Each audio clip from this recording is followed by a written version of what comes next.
KLM Maxava Gold Loan முன்னேற்றத்திற்கான வழி எல்லோருக்கும்.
மகாராஷ்டிர மாநிலத்தின் அடுத்த முதலமைச்சர் யார் என்ற கேள்விக்கான பதில் தெரியாமல் இன்னும் இழுபறி நீடித்துக் கொண்டே இருக்கிறது.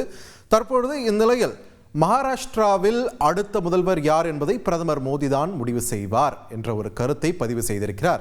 தற்போது காபந்து முதல்வராக இருக்கக்கூடிய ஏக்நாத் ஷிண்டே. இது தொடர்பான முக்கிய செய்தியை நாம் பார்த்து வருகிறோம். தொடர்ந்து கூடுதல் விவரங்களை வழங்க இணைகிறார் எமது செய்தியாளர் ரமேஷ்குமார். ரமேஷ், வணக்கம். ஏக்நாத் ஷிண்டே தற்பொழுது இந்த முதல்வர் பதவி தொடர்பாக தெரிவித்திருக்கக்கூடிய கருத்துக்கள் என்னென்ன? இழுபறி எப்போது முடிவுக்கு வரும்? நமக்கு கிடைத்திருக்கக்கூடிய தகவல்கள் என்ன ரமேஷ்? பார்த்திபன், உங்களுக்கு நன்றாக தெரியும், மகாராஷ்டிரா தேர்தல் முடிவுகள் வெளியாகி 4 நாட்களுக்கு மேல் ஆகிவிட்ட நிலையில் இன்னும் அடுத்த முதல்வர் யார் என்பது முடிவு செய்யப்படவில்லை. ஒருபுறம் தேவேந்திர பட்னவிஸ் தான் முதல்வர் ஆவார் என்றும், மற்றொரு புறம் ஏக்நாத் ஷிண்டே முதல்வர் ஆவார் என்ற சில கூற்றுகள் வெளியாகி இருக்கின்றன. இதனால் சஸ்பென்ஸ் தொடர்ந்து நீடித்து வருகிறது. இரு கட்சிகள் தரப்பிலுமே தங்களுடைய தலைவர் தான் முதல்வராக வேண்டும் என்று ஒரு கோரிக்கையை முன்வைத்து வருகிறார்கள். இந்த நிலையில்தான் தானேவில் மகாராஷ்டிரா இடைக்கால முதல்வராக இருக்கக்கூடிய ஏக்நாத் ஷிண்டே செய்தியாளரை சந்தித்தார். அப்போது அவர் பல்வேறு விஷயங்களை குறிப்பிட்டிருக்கிறார். அதாவது தன்னை பொறுத்தவரை சிஎம் என்பது சீஃப் மினிஸ்டர் அல்ல, அது ஒரு காமன் மேன் என்று தெரிவித்திருக்கிறார். அதாவது நான் ஒரு சாமானிய மனிதன் தான். நான் மிக தீவிரமான பிரச்சாரத்தை தேர்தலிலே மேற்கொண்டேன். ஒரு நாளைக்கு 2-3 மணி நேரம் தான் தேர்தல் பிரச்சாரம் நடைபெற்ற போது நான் உறங்கினேன் என்று தெரிவித்திருக்கின்றார்.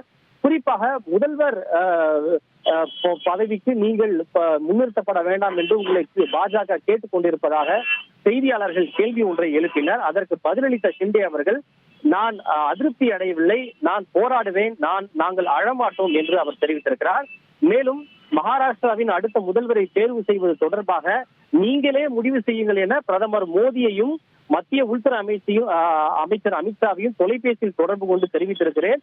அவர்கள் எடுக்கக்கூடிய முடிவுக்கு நாங்கள் நிச்சயமாக கட்டுப்படுவோம். சிவ சைனியர்கள் முழுமையான ஆதரவை வழங்குவார்கள். என்னால் ஆட்சி அமைப்பதில் எந்த விதமான பிரச்சனையும் இருக்காது என்கிற உறுதியை பிரதமர் மோடிக்கு தான் அளித்திருப்பதாக அவர் குறிப்பிட்டிருக்கிறார். எனவே மகாராஷ்டிரா முதல்வரை பொறுத்தவரை பாஜகவே முழு முடிவை எடுக்கும். அவர்கள் எடுக்கக்கூடிய முடிவுக்கு நானும் சிவசேனாவும் கட்டுப்படுவோம் என்று அவர் தெரிவித்திருக்கிறார்.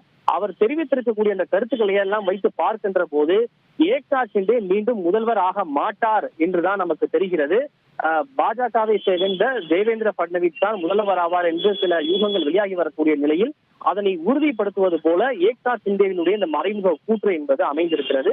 அவர் சொன்ன விதங்கள், பேசி விதம், இவற்றை எல்லாம் வைத்து பார்க்கின்ற போது அவர் மீண்டும் முதல்வராக போவதில்லை என்கிற ஒரு விஷயம்தான் மறைமுகமாக தெரிவிக்கப்படுகிறது. பாஜக அவருக்கு 2 விதமான ஆஃபரை கொடுக்க முன்வந்திருப்பதாகவும் கூறப்படுகிறது. ஒன்று, நாங்கள் உங்களை மத்திய அமைச்சராக்குகிறோம், அப்படி இல்லை என்றால் துணை முதல்வராக்குகிறோம் என்ற ஒரு ஆஃபரை பாஜக அவருக்கு வழங்கியிருப்பதாக தகவல் வெளியாகி இருக்கிறது. ஏக்நாத் சிண்டே தரப்பில் அவருடைய மகன் ஸ்ரீகாந்த் சிண்டேவை துணை முதல்வராக்க வேண்டும் என்கிற ஒரு கோரிக்கையும் கூட முன்வைக்கப்பட்டிருப்பதாக மகாராஷ்டிர அரசியல் அரங்கில் பேசப்படுகின்றது. எது எப்படி இருந்தாலும் இன்னும் ஓரிரு நாட்களில் இதற்கு ஒரு தெளிவான முடிவு கிடைக்கும் என்று எதிர்பார்க்கப்படுகின்றது. சிவசேனா கட்சியை சேர்ந்தவர் என்ன சொல்கிறார் என்றால், டிசம்பர் 2ஆம் தேதிக்குள்ளாக அங்கு யார் ஆட்சி அமைக்கப் போகிறார்கள், யார் முதல்வர் என்பது இறுதியாகிவிடும் என்று சிவசேனா கட்சியை சேர்ந்தவர்கள் ஊடகங்கள் மத்தியில் தெரிவிக்கிறார்கள். நன்றி ரமேஷ்குமார், உங்களுடைய விரிவான தகவல்களுக்கு. மகாராஷ்டிர மாநிலத்தின் அடுத்த முதல்வர் யார் என்ற கேள்விக்கான பதில் இழுபறி எடுத்துக்கொண்டே போகக்கூடிய சூழலில் ஏக்நாத் ஷிண்டே தெரிவித்திருக்கக்கூடிய கருத்து முக்கியத்துவம் பெறுகிறது. இது தொடர்பான விரிவான தகவல்களை செய்தியாளர் ரமேஷ் வழங்க நாம் கேட்டோம். KLM Maxava Gold Loan, முன்னேற்றத்திற்கான வழி எல்லோருக்கும்.